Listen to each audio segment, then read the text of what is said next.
Welcome to Of Sound Mind and Spirit. I'm Shelly. And I'm Lisa. We're sisters walking together on a journey of faith. We're not perfect.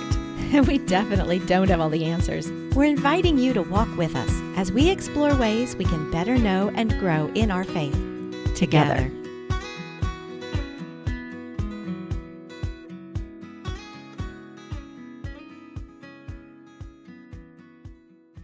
Welcome to another episode from Of Sound Mind and Spirit. I'm Shelly. And I'm Lisa. And today we are going to be talking about the importance of finding your prayer life.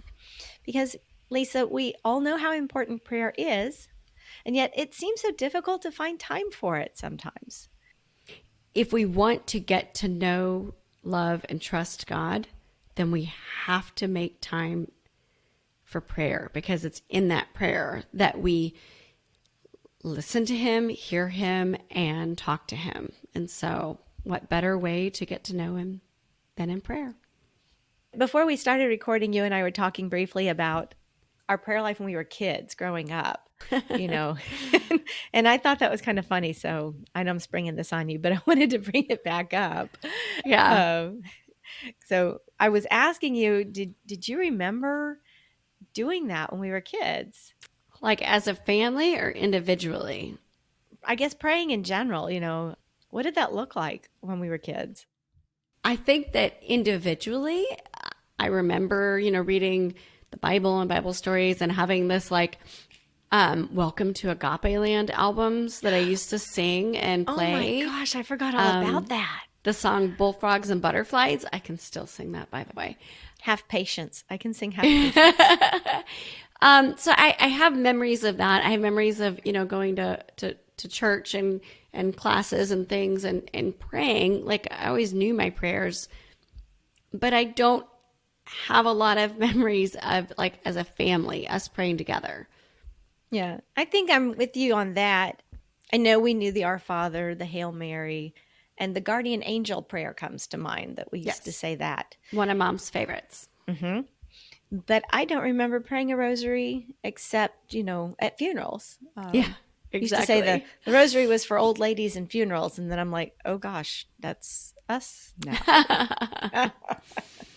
So I'm pretty sure that I prayed a lot when I got in trouble.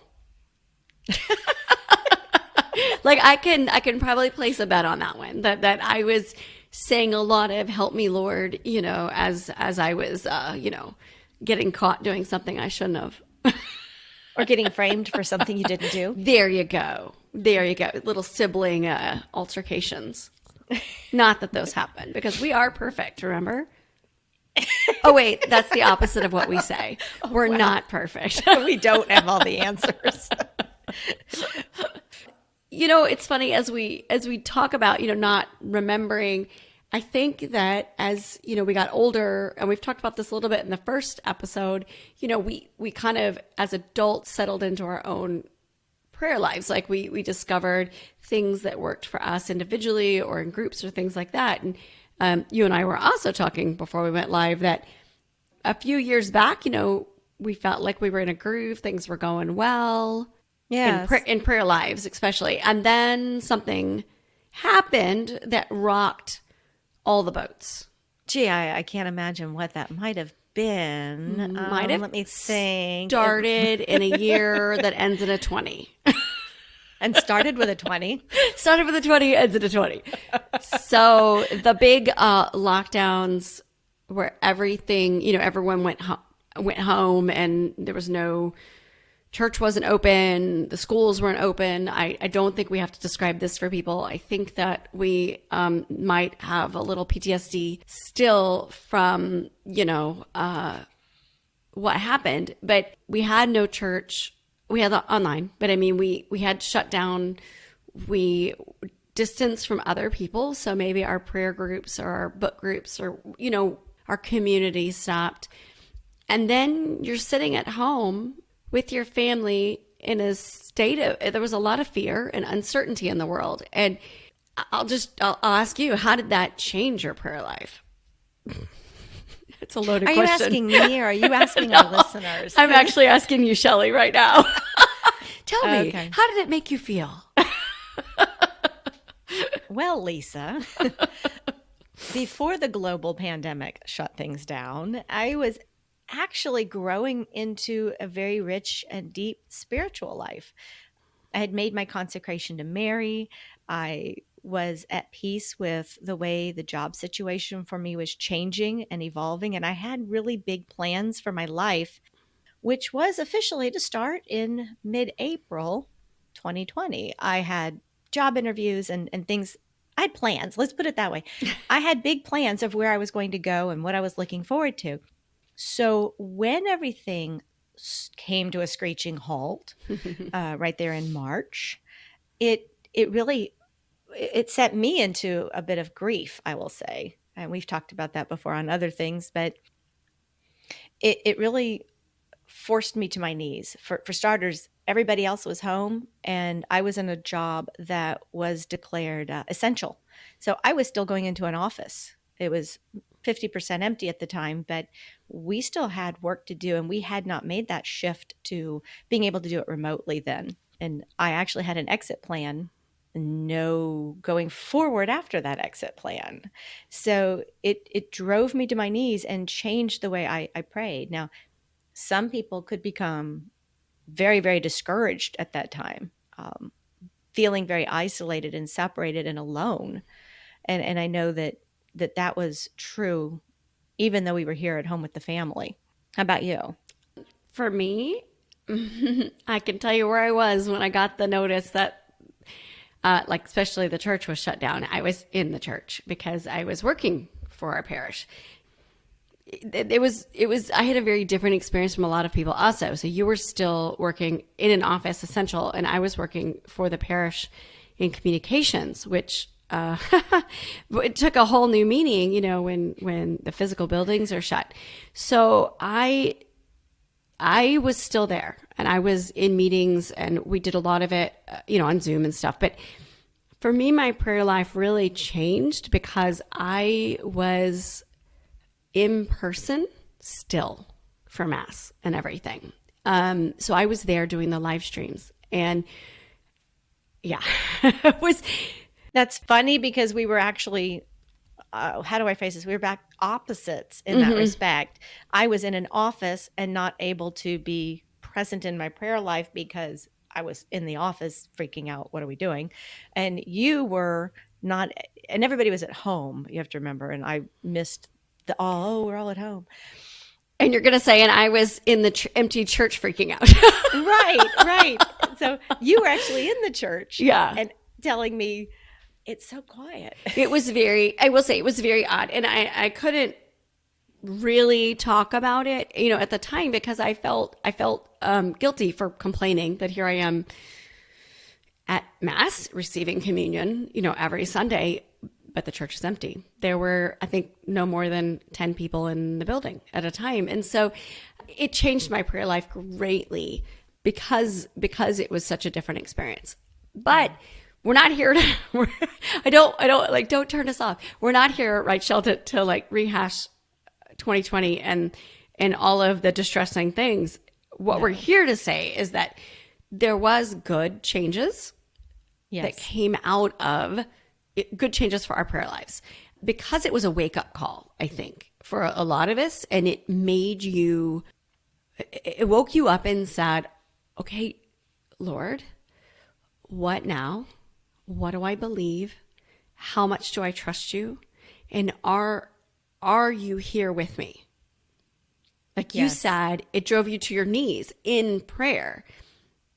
And the separation from what we had known as our faith community, it changed everything. And think about it too, that what you just said, how often do we learn about, talk about, hear about surrendering our lives and putting all our trust in God?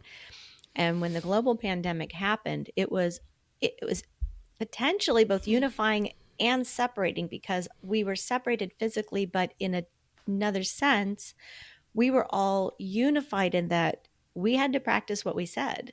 If we said, Lord, I want to trust you, Lord, I want to surrender to you, here's your opportunity. It's the old, remember, if you pray for patience, God will give you the opportunity to practice that patience. Well, Oops. Exactly. Exactly. How many of us, sign of hands, feel like maybe we prayed in some way for something that was answered through the pandemic, and we kind of look back in hindsight and say, oops, I might have actually caused the pandemic through my prayer. And you're not raising your hand, but I will tell you, I've talked to several people through my small groups who said that exact thing to me. Hmm. And I actually have it written in a journal a year or two after the pandemic, that I look back at some of my prayers in my journals and say, oh, God answered that through the pandemic. And what an odd thing to say. Right. I love what you said though about we were separated, but we were unified. Because I do agree with that wholeheartedly. One of the things that we did as staff in the very beginning was that we called every parishioner and called them on the phone. Not to, I know everyone's like, "Oh my gosh, the church is calling; they want money or something." No, we called them to ask how we could pray for them, and then we prayed for the parishioners, and so that was huge. And so and the conversations that were had on the phone when you call someone and just ask that question, how can I pray for you?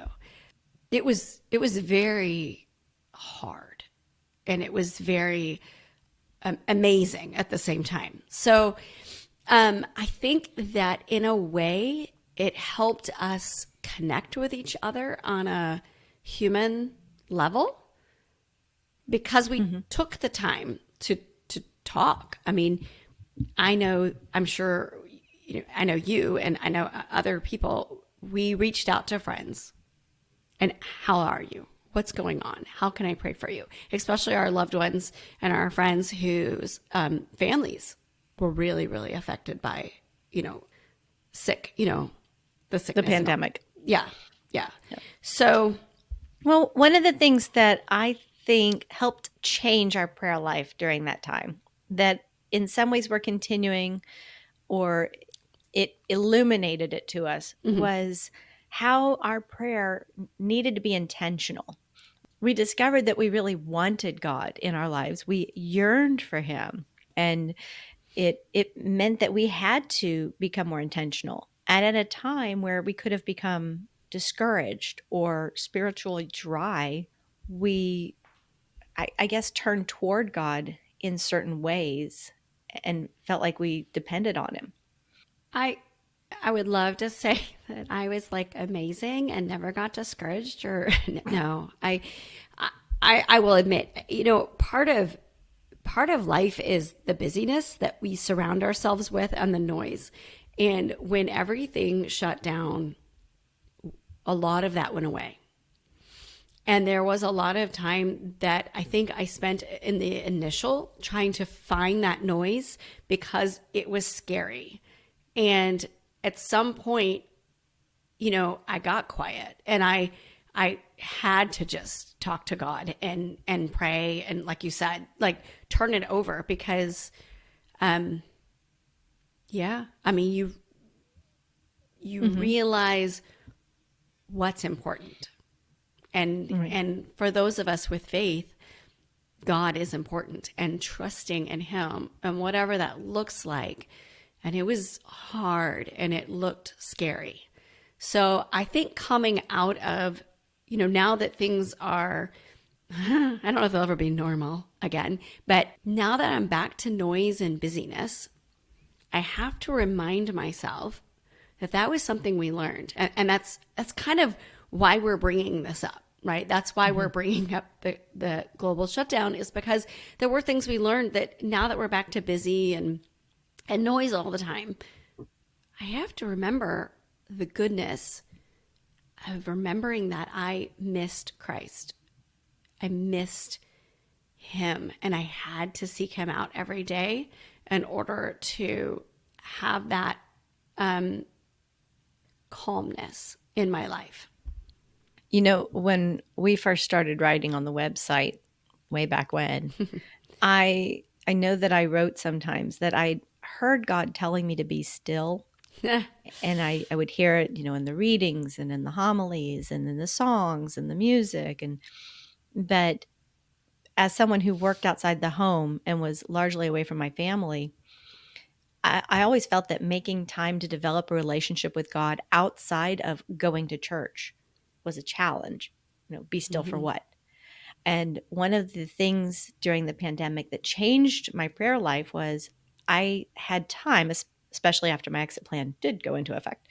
I had time for the first time in my life as an adult to be still Mm-hmm. and to reconnect with my family and to find prayer together, even as a family. Now, don't get me wrong, we are not and have never been that family that prays the rosary together, but we made a couple of attempts, um, and I can remember us praying it once or twice, not Mm-hmm. maybe the whole thing, but we did come together in prayer. We do pray at the dinner table now and stuff like that.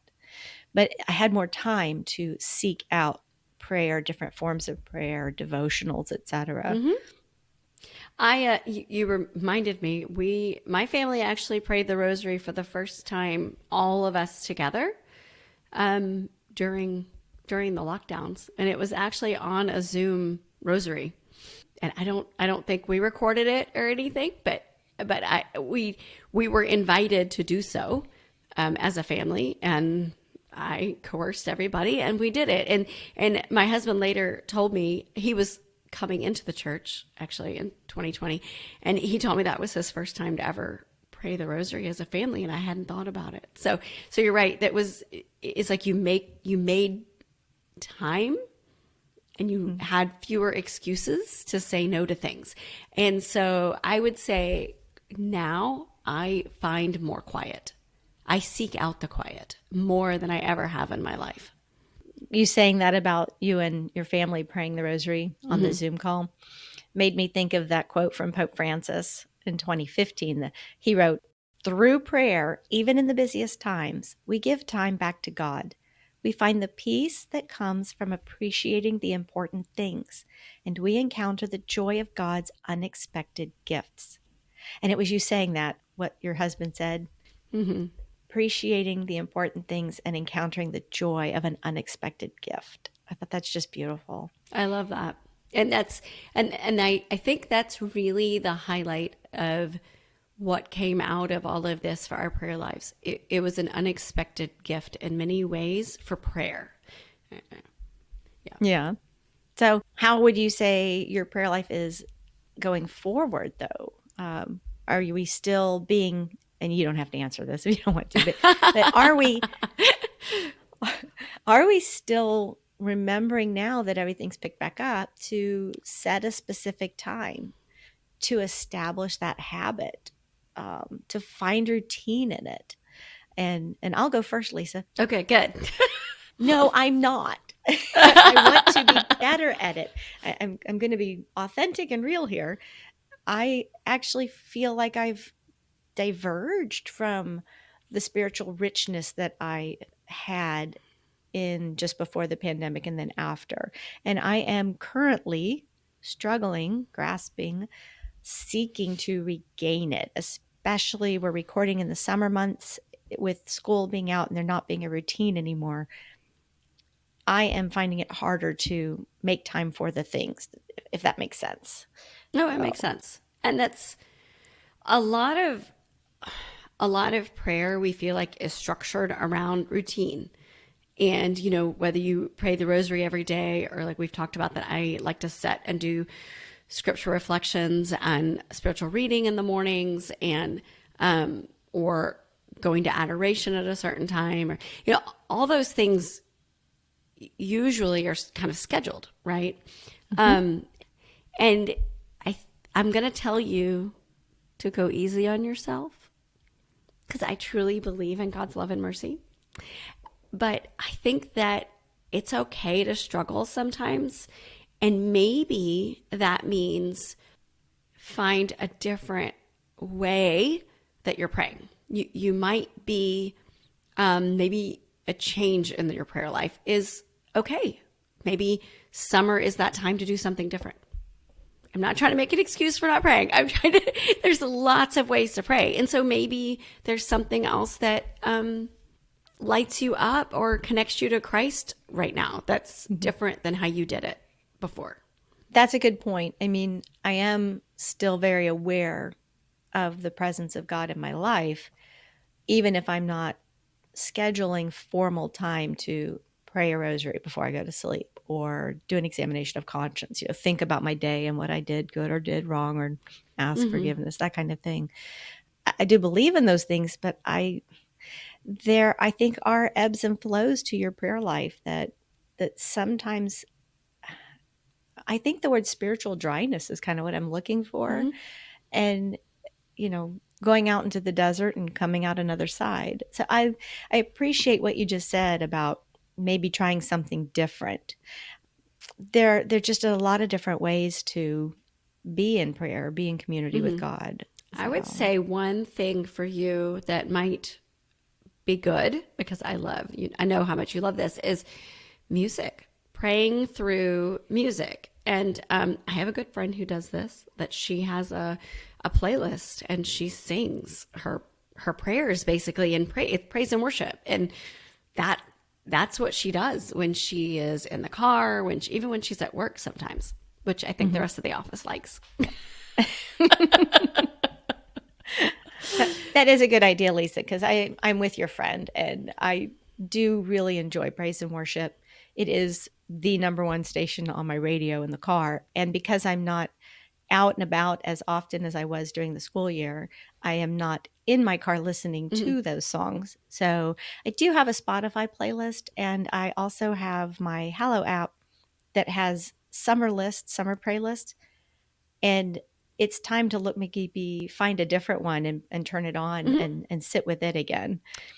I'm So, about to say, turn that music up when you're bouncing around the house or making dinner. Just crank it up and see what happens. Maybe you end up singing and dancing around the kitchen, and that is your prayer and offering to God at that moment, right? yep. And then take a video and post it on Instagram. No, no, Do a don't, TikTok. don't.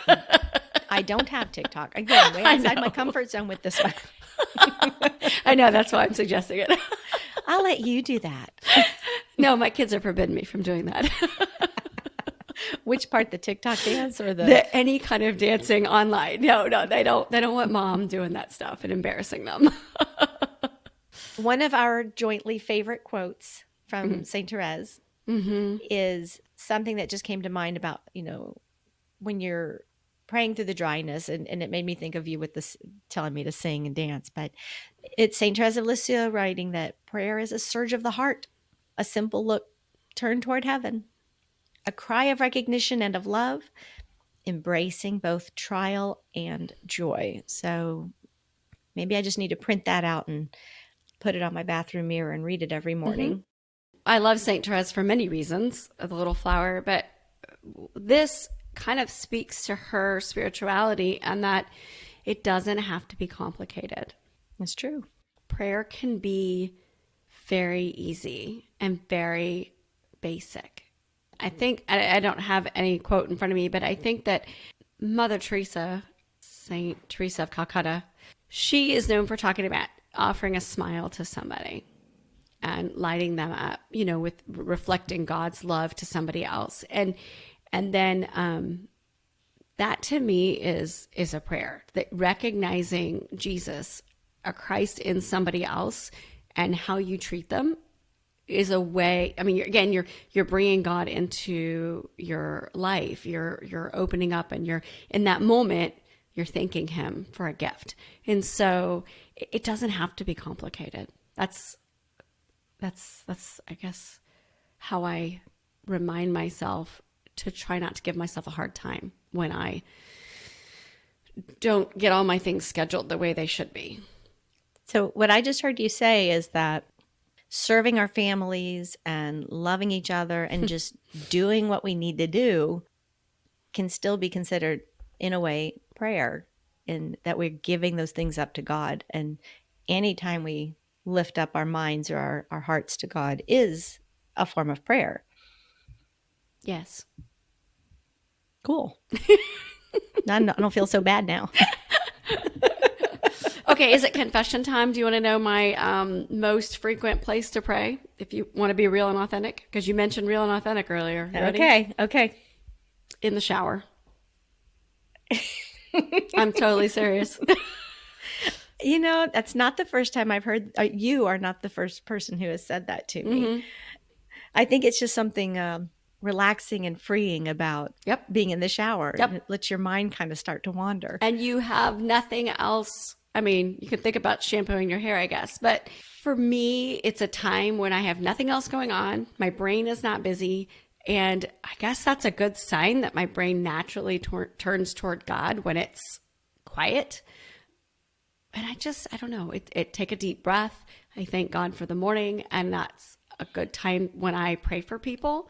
If I feel my mind being attracted to a problem, then I pray for it and try to just turn it over to God for the day or forever, but specifically right then. I still like praying in small groups. And there are some small groups that we get together and we don't pray. We talk about readings and we discuss and we support one another in community. But I have one small group that for the better part of a year, we would either start or end our discussion with praying like a rosary, but it was the Our Lady of Sorrows. You and I have briefly talked offline about how we're extroverts, and so we want to be around people and in community with people, and that some of our favorite prayer time is praying for each other and praying for other people's needs. Mm-hmm. That is true.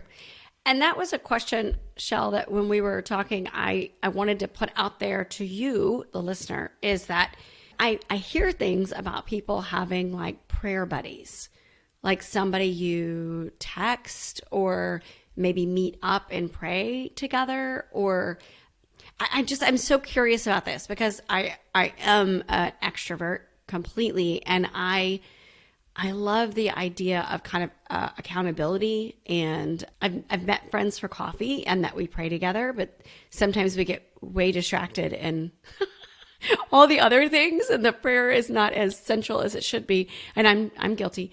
So I want to learn more about how to pray with other people in a maybe one-on-one or in a small, very small, intimate setting that helps me be accountable for the time. You're talking about a prayer partner. A prayer partner. I called it a buddy. Sure, prayer partner. I like the buddy. As you said it and started talking, I'm like, oh, well, you're talking about getting a prayer partner. Yes, I've never had one. I am very interested in that because I think it would. I know someone out there is yelling at their AirPods that y'all could be each other's prayer partners. There's value. Yes, we do, but there's also value, and there's also value in having someone that doesn't know you quite as well as you and I know each other. If you know what I mean? I can only imagine. Like, sisters. That's a whole nother. Okay, anyone who wants to hear us talk about our sister relationship, that's going to be a whole nother podcast because yeah, let's not tease that today. We need to. We love our time together, but we also need to grow individually as well, away from each other. So I agree. Yeah. And the same would come from spouses. I know a lot of people who their prayer partner is their spouse. And this is different than that. Yeah. Talking about a prayer partner is different than praying with your spouse and for your spouse, because that's another episode also. That's extremely a valuable thing to do. I was just thinking that we have tried and failed and sometimes try again. Well, but I think, again, keep trying. And maybe don't.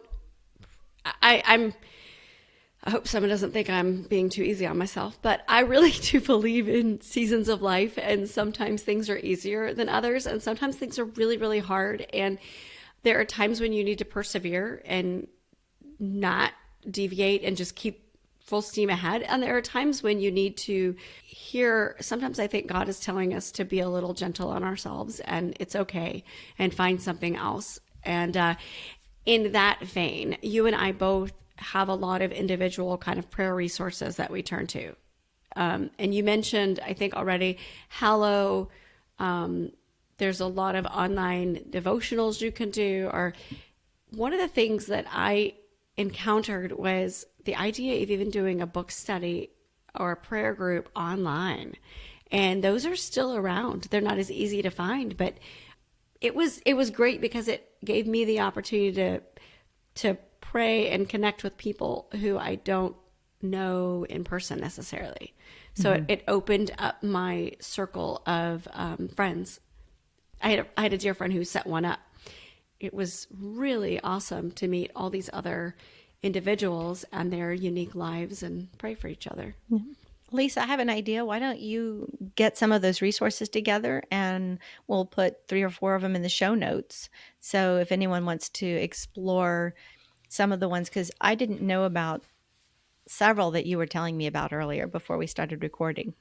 You know me, I love a list. Yes.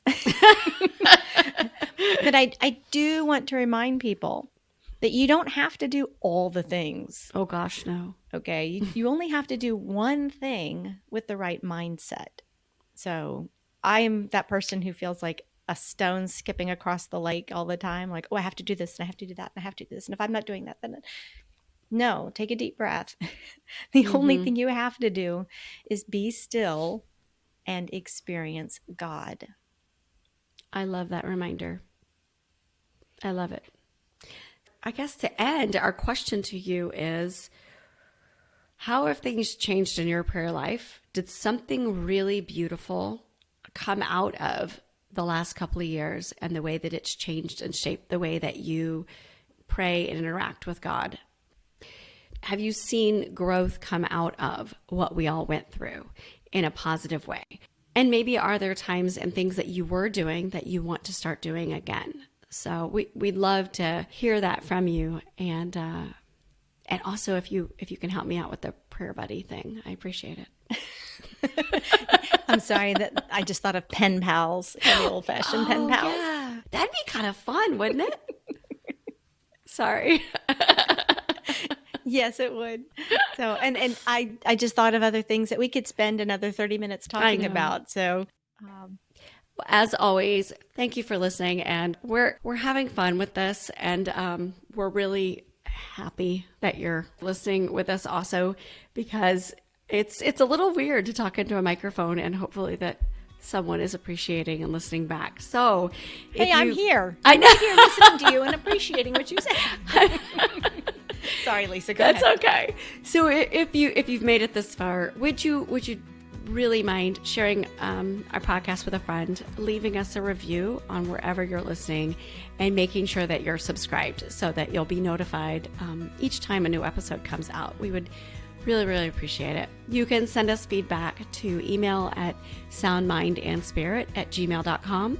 And you can always check out our website and all of our writings and everything else we have going on at soundmindandspirit.com. That took me a minute. And of course, we're on Facebook, Instagram, and sometimes on Twitter, not very often.